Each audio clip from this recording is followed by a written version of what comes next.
Again, we have to see problems as engagement possibilities and fix them. Need to learn to fix problems. Yesterday, I had the great pleasure of being in half a dozen regional meetings, and Dan, I know that you were in the. They were absolutely phenomenal. Yeah, they were absolutely. First of all, the energy level in those meetings, the focus was outstanding.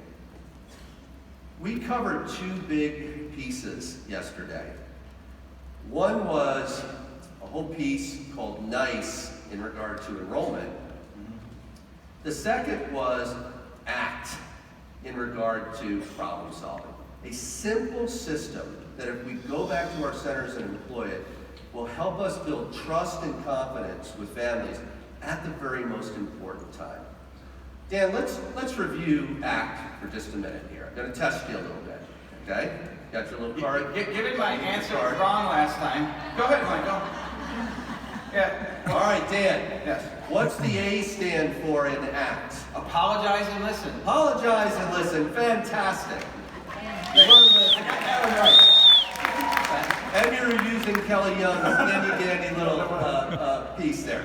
Guys, apologize and listen.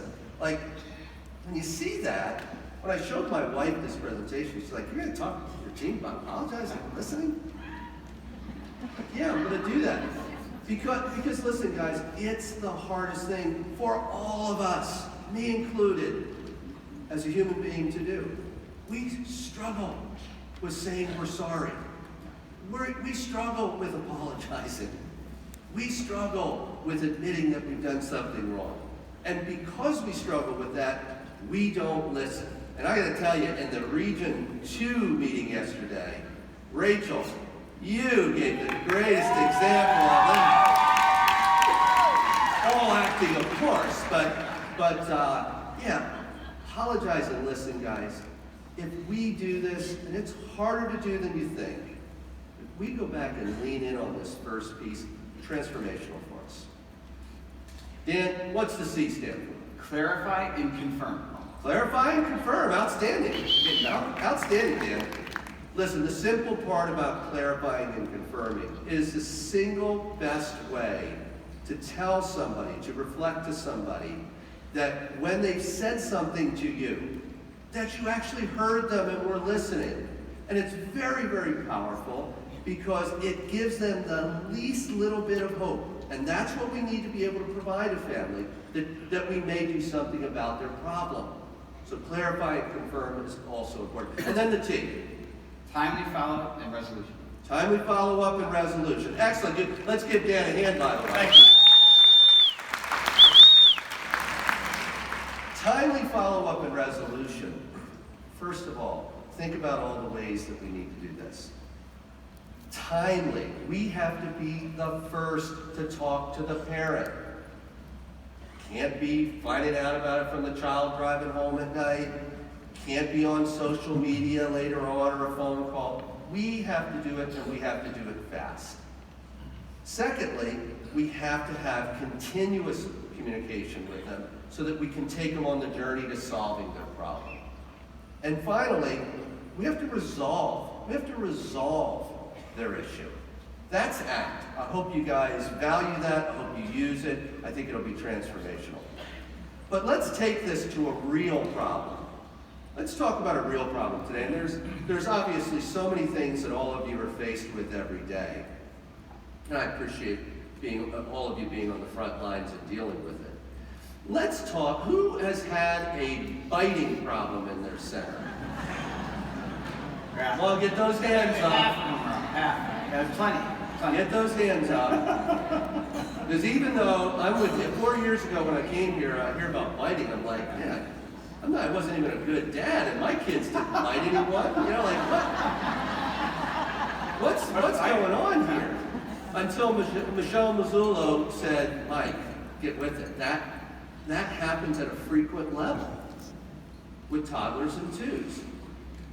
So biting. Who has lost a family over biting? Raise your hand. Thank you for your honesty. Thank you for your honesty. And by the way, not all the hands went up because we can can save families even in a biting situation, right?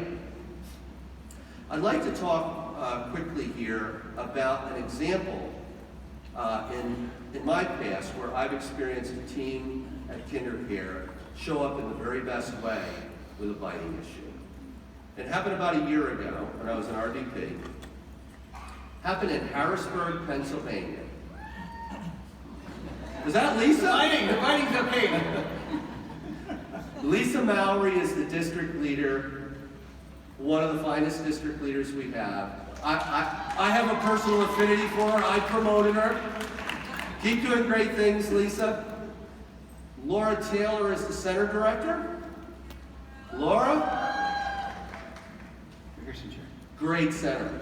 Nationally accredited, highest QRS level, 4-star, something they call 4-star plus or something in Pennsylvania. It's the best quality you'd ever walk into, and a level 5 engagement center. So a really good environment. We have a biter. And the child is getting bit multiple times. And the parent, we'll call her Miss Stephanie, fabulous parent, that over the biting issue, we basically turned her into like a mama grizzly bear. That'll happen. Where you're getting too close to the cub, right? She is fit to be tied. And so I get a phone call from Lisa and Laura one Friday late afternoon, and they're doing what all of you guys do when you have a problem and it's not being fixed. You call your boss and say, hey, listen, we want to give you a heads up in case you get a phone call. And in fact, we saw Miss Stephanie looking at your very handsome, glossy photo in the entryway. She has your cell phone number. And so I said, great, thanks for the heads up. I'll do whatever I can to help you guys. Miss Stephanie called me Friday night, and she was hot. And what I tried to do was two things. I tried to first reflect what Lisa and Laura were doing and show the greatest empathy and care for Miss Stephanie. I went through the ACT program before there was an ACT program, right? Like I listened, I apologized, I clarified with her. And I did two things. I committed to her, one, that I was actually going to get on a plane first thing Monday and fly to Harrisburg, join Lisa and Laura in fixing this problem. That's how much I cared. Two, this is where Laura and Lisa got just a little verklempt. I told her we were going to fix her problem. We were going to stop the biting.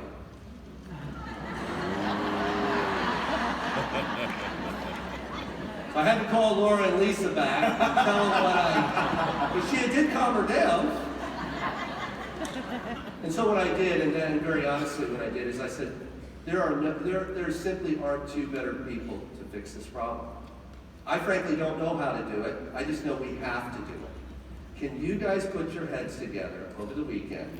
And when I fly out there Tuesday, we're going to meet together, we're going to pull a plan together, and then we're going to meet with Miss Stephanie, and we're going to fix this problem. And they said, you bet. Here are the two things that they did in a nutshell. And I really encourage you to meet both of them at a break and just talk to them more about the detail. But they did two things. First of all, the little child who's biting is also important to us. We want to help that little child. So it wasn't getting rid of the biter.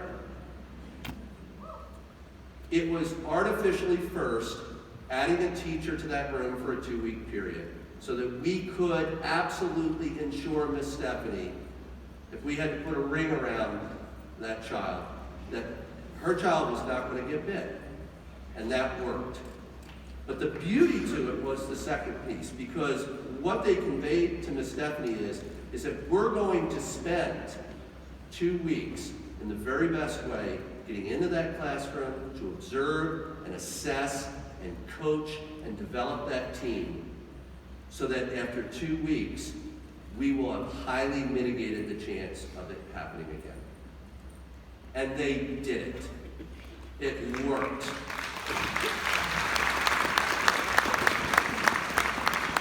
The biting stopped, the engagement improved, We kept the family, and we avoided turning Miss Stephanie into a brand destroyer. All because Lisa and Laura saw a problem as an engagement possibility to re-engage a family. Let's give a hand to them. Thank you. Okay, so, Michael, what I heard there, Miss Stephanie could have been a brand destroyer, but now, potentially, could be a brand advocate. Absolutely. We saw that. Absolutely. Absolutely. That's wonderful. So, I want to talk to you a little bit about a growth mindset. I think we're doing a pretty good job, right? Early side, we're on a rebound. Michael's set up. Look, we can get him. We got to find a way to keep him. I think ACT is that way. I think ACT is a path forward. I talk about creating a growth environment. I feel like we all need to get in a growth mindset. So much like engagement became part of our DNA years ago, we need growth to become part of our mindset. We need to service more families. We need to hit that quarter million enrollment that Tom talked about, right? We absolutely need to do that. So how do we get it in our DNA? We have to change our mindset about growth. We have to think about it differently. And I want to share a story with you about 5 years ago when I started. Those of you who don't know that I just recently celebrated 5 years. I was on the road with Tom. When I first met with Tom, his very first priority for me was, you need to grow champions. We need to service more children because you guys are providing the most high-quality after-school experience anywhere. We need to serve more children. Grow champions, period.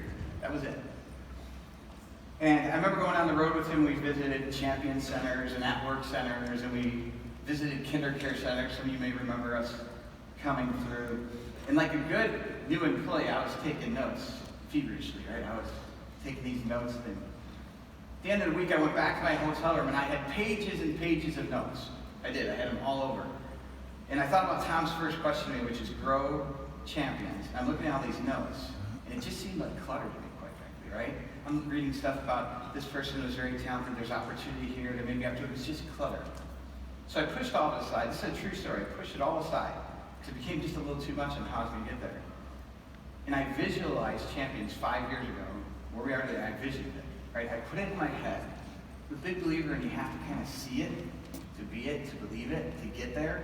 I'm a very visual person, so I put champions in my head and what I wanted it to look like, what I wanted it to feel like, what the experience was like, and how I was going to grow it. And that became my true north. From that day forward, I knew what I wanted, and nothing was going to stop me from getting there. Now I want to take you on a little exercise. This may feel a little corny, but I'm going to ask you to do the same thing, because here we are at a critical point to grow this business, or grow our centers, grow our sites. We're at a very critical point, and we can do it. We just have to see it. So I'm going to ask you to visualize it for a second. I'm going to ask you to do the same thing I did. So I'm going to ask you to kind of...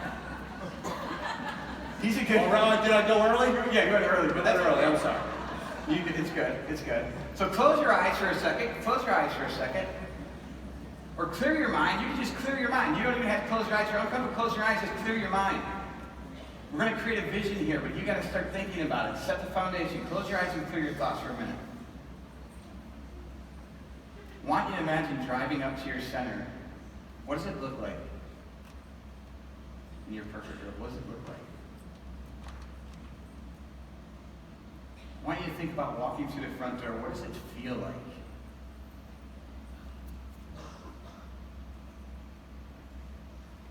What does it sound like?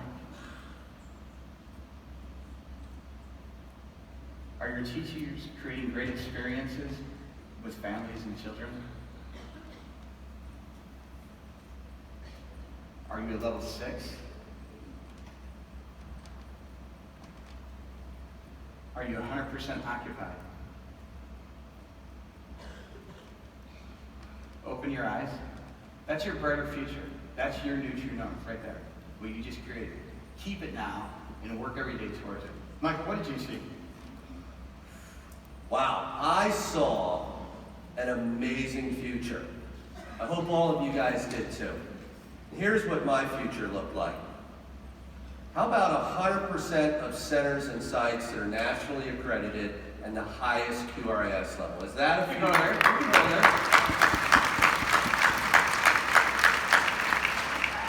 I saw a future where as strong as 41% of centers at level 5 and 6 is, that it becomes our standard and 100% of centers. Let's get there.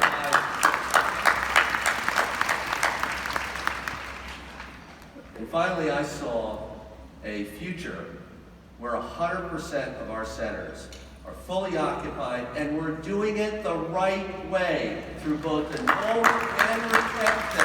And I see a very bright future. I do too. So what's next? Where do we go from here, Michael? So guys, in closing, it starts and ends with all of us in this room. Absolutely. When all of us return to our centers and our districts, the NSC, we have to keep this vision alive. We have to keep the momentum of the summit going. We've got to share it with our assistant directors and teachers. And let's show up every day in the very best way, as we're doing now. But add showing up in the very best way, the ACT way, when problems occur, right?